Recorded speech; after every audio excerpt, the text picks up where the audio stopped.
vez, mi familia era como una gota de agua en un gran río. Nunca permanecíamos en un solo lugar por mucho tiempo.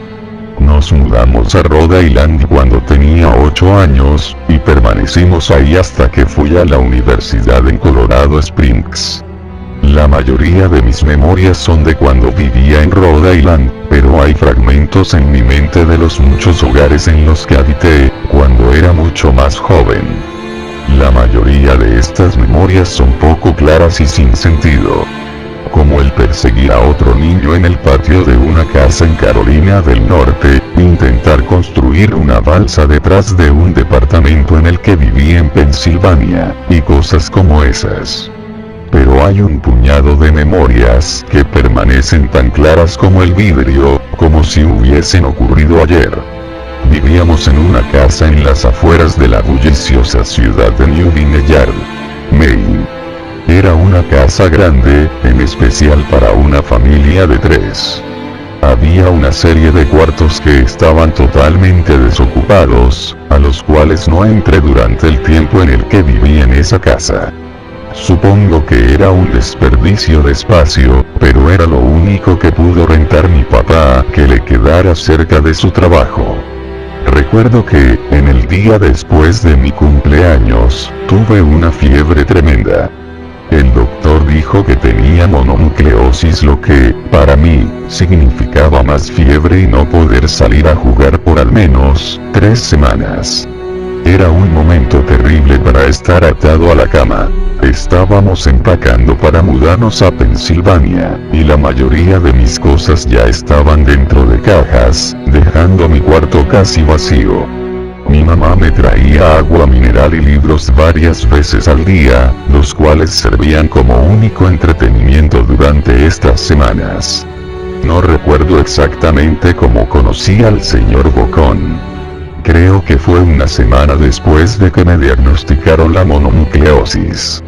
Mi primera memoria de la pequeña criatura fue de cuando le pregunté su nombre. Me dijo que lo llamara señor Bocón, porque tenía una boca enorme.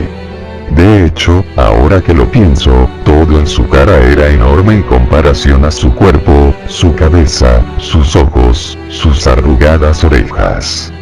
Pero su boca, sin duda, era lo más grande. «¿Te pareces a un Furby?», le dije mientras miraba uno de mis libros. El señor Bocón se detuvo y me miró extrañado. «¿Furby? ¿Qué es un Furby?», me preguntó. «Tú sabes, el juguete peludo con orejas enormes, lo puedes acariciar y alimentar, casi como una mascota real». «Oh. Tú no necesitas uno de esos. No es lo mismo que tener un amigo real».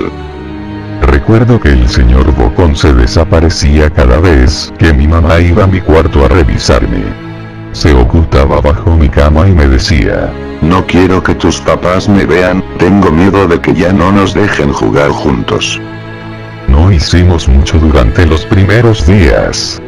El señor Bocón solo veía mis libros, fascinado con las imágenes e historias. Por ahí de la tercera o cuarta noche desde que lo conocí, me despertó con una gran sonrisa en su rostro. «Vamos a jugar un nuevo juego», me dijo. «Pero tenemos que esperar hasta después de que tu mamá venga, porque es un juego secreto». Después de que mi mamá me trajera más libros y refresco, a la hora de siempre, el señor Bocón se deslizó desde debajo de la cama y tomó mi mano. «Tenemos que ir al cuarto que está al final del pasillo», me dijo. Me negué al principio, pero el señor Bocón insistió hasta que cedí. El cuarto en cuestión no tenía muebles ni tapiz. Lo único que lo distinguía era una ventana del lado opuesto a la puerta. El señor Bocón corrió a través del cuarto y le dio un firme empujón a la ventana, dejándola un poco abierta. Entonces, él me insistió en que mirara hacia el piso, afuera. Aunque estábamos en el segundo piso de la casa, la caída era más alta debido a que estábamos en una colina. «Me gusta jugar a fingir aquí», me explicó el señor Bocón. «Finjo que hay un suave y enorme trampolín allá abajo, y brinco. Si lo crees con todas tus fuerzas, vas a ver que rebotas hasta acá arriba, como una pelota. Quiero que lo intentes. Es muy alto, le dije. Pero eso es lo divertido. No sería tan divertido si fuera una caída corta. De ser así, mejor si rebotaras en un trampolín real. Recuerdo haber jugado con la idea. Dejarme caer en el fresco aire, y rebotar en algo que mis ojos no podían ver. Pero el realista en mí prevaleció. Quizás en otra ocasión, le dije. No sé si tenga tanta imaginación. Podría lastimarme. La cara del señor Bocón se contorsionó con un gruñido, pero solo por un momento. Decepcionado, se metió debajo de mi cama, donde estuvo quieto el resto del día. La mañana siguiente el señor Bocón llegó con una pequeña caja. Quiero enseñarte malabares, me dijo. Aquí hay algunas cosas que puedes usar como práctica, antes de que te dé tu primera lección. Miré la caja. Estaba llena de cuchillos. Mis papás me matarán. Le grité horrificado de que el señor Bocón había traído cuchillos a mi cuarto, objetos que mis papás no me dejarían tocar nunca. El señor Bocón gruñó. Es divertido jugar con esto. Quiero que lo intentes. Alejé la caja de mí. No puedo. Me regañarán. Los cuchillos no son seguros para aventarse. Las cejas del señor Bocón se cerraron, molesto. Tomó la caja con los cuchillos, y se metió debajo de la cama, otra vez durante todo el día. Me empezaba a preguntar qué tan seguido se la pasaba debajo de mí. Desde ese entonces, empecé a tener problemas para dormir. El señor Bocón me despertaba en la noche diciéndome que había puesto un trampolín real debajo de la ventana, uno enorme que no podía ver en la oscuridad. Siempre me negué y trataba de volver a dormir, pero el señor Bocón persistía. Algunas veces, se quedaba a mi lado hasta el amanecer, animándome a saltar. Ya no era tan divertido jugar con él. Una mañana, mi mamá fue hacia mi cuarto, y me dijo que tenía permiso de ir a caminar afuera.